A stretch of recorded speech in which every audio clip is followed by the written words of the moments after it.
is A, B, C, D. So A stands for absorption, attentiveness, focused. So my first question to you guys, are you focused? Are you attentive? Do you really want to achieve your goals? If your answer is yes, it means you are very close to get your goals. So keep going, keep moving. Attentiveness और या focus का एक example ले लेते हैं। महाभारत में आपने सुना होगा कि अर्जुन ने मछली की आंख पे निशाना साधा था। उसका क्या रीज़न था? क्योंकि अर्जुन के पास ये स्किल थी, attentiveness. He was very attentive. तो आप कोई भी आपका लक्ष्य हो, उस पर अगर आपने निशाना साधना है तो आपको अटेंटिव होना ही पड़ेगा, फोकस होना ही पड़ेगा, डिस्ट्रैक्ट नहीं करना है। So don't distract your self. होता क्या है, स्टूडेंट्स हो कुछ समय पढ़ाई करने के बाद डिस्ट्रैक्ट हो जाते हैं, कहते हैं बाहर से नॉइज़ आ रही है, मेरा भाई मुझे पढ़ने नहीं दे रहा है, मेरी बहन मुझे पढ़ने नहीं दे रही है, मुझे घर की परिस्थितियाँ पढ़ने नहीं दे रही है। These are all excuses guys. If you are really attentive, if you are paying attention towards your goals, no one is there to disturb you. It is you only that you are going to disturb yourself. Be attentive.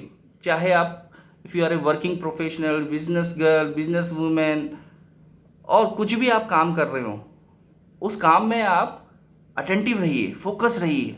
आप देखिएगा आपको लक्ष्य की प्राप्ति जरूर होगी। So this is a stands for attentiveness, A stands for absorption, right? So let's move on. B. What is B? B stands for believe. Yes guys, you gotta believe in yourself. आपको अपने ऊपर believe करना पड़ेगा। Everything is possible in this world. If you have belief, if you have faith on yourself, definitely you are going to achieve that goal.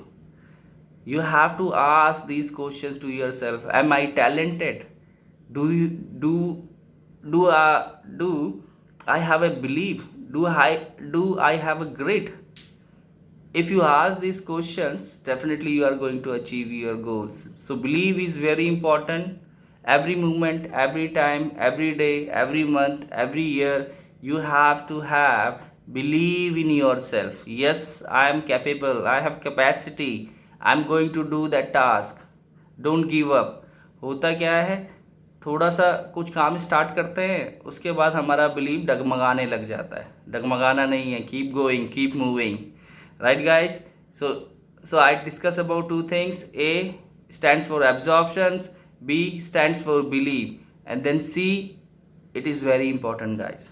C stands for company. Your company is really really really crucial guys. How you surround yourself. Are you surrounding yourself with good people? Are you surrounding yourself with positive people? Or are you surrounding with negative people? तो होता क्या है, हम कहते हैं ये तो हमारा बड़ा अच्छा दोस्त है। हम कोई भी काम करते हैं, कोई भी गोल करते हैं, किसी भी गोल्स की तरफ आगे बढ़ रहे होते हैं, बट बीच में हमारे पास ऐसे दोस्त आ जाते हैं जो हमें आगे नहीं बढ़ाते हैं, वो हमें पीछे की तरफ लेके आते हैं। तो आप सोचिए आपकी कंपनी कैसी है, वो आप वाकई में आपका दोस्त है या दुश्मन है, ये आपको तय करना है। क्योंकि होता क्या है, अच्छी चीज़ों के लिए कोई रेडी नहीं होता है, मेहनत करनी पड़ती है, हार्ड वर्क करना पड़ता है, परसिवरेंस चाहिए होती है, बट आपको देखना पड़ेगा कि आपकी कंपनी क्या है। चलो एक और एग्जांपल ले लेते हैं। अब आपको डॉक्टर बनना है, क्या करोगे आप किसके साथ उठोगे बैठोगे? ऐसे पर्सन के साथ उठोगे बैठोगे ना, या तो जो डॉक्टरी की पढ़ाई कर रहा है, या वो ऑलरेडी डॉक्टर है, वो प्रोफेशनल है, उसने मेहनत करी है। अगर आप उन लोगों के साथ बैठोगे, उन लोगों के साथ बातें करोगे और यूट्यूब में जाके डॉक्टर्स को ढूंढोगे और उससे रिलेटेड उन्होंने किस फील्ड पे काम किया है, और आपका इंटरेस्ट और उनका इंटरेस्ट, आपके गोल्स उनके गोल्स अगर आपस में मैच करेंगे तभी तो डॉक्टर बनोगे ना। या फिर आप उन लोगों के पास बैठोगे जिनके पास लाइफ में करने के लिए कुछ नहीं है। हाँ, कंप्लेंट्स बहुत सारी हैं, काश अगर ऐसा होता तो मैं ऐसा कर लेता, काश मेरे माँ बाप ने ऐसे किया होता तो मैं ऐसा कर लेता, काश मेरे भाई बहनों ने मुझे सपोर्ट किया होता तो मैं ऐसा कर लेता, काश मेरे टीचर्स ने मुझे अच्छा पढ़ाया होता तो मैं ऐसा कर लेता। कंप्लेंट्स बहुत मिलेगी। तो आप लोगों को डिसाइड करना है बच्चों, जितने भी व्यूअर्स हैं, चाहे वो किसी भी फील्ड में हो, like if you want to become a successful person, आपको देखना है कि वो सक्सेसफुल है कि नहीं है। तो आपको ऐसे लोगों के साथ उठना बैठना पड़ेगा, मेंटरशिप पे काम करना पड़ेगा। You need to seek good counselling and guidance as well. तो मैं हमेशा बच्चों को बोलता रहता हूँ, बच्चों अपने गोल्स बनाने के बाद आपको एक अच्छे मेंटर की ज़रूरत भी होती है, चाहे वो आपके पेरेंट्स हो, चाहे वो आपका टीचर हो, चाहे वो एक सफल व्यक्ति क्यों ना हो। अगर नहीं मिलते, यूट्यूब पे सर्च कीजिए, आपको बहुत सारे मिल जाएंगे जिनकी सक्सेस स्टोरीज पड़ी हुई हैं।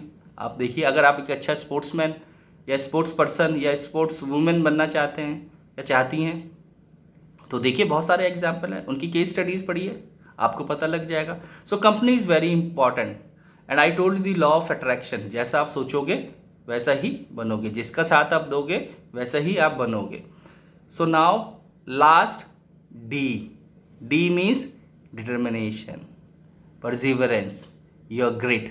I told in my previous videos, keep going, keep moving, no matter whatever the situation will be, आपको आगे बढ़ते रहना है।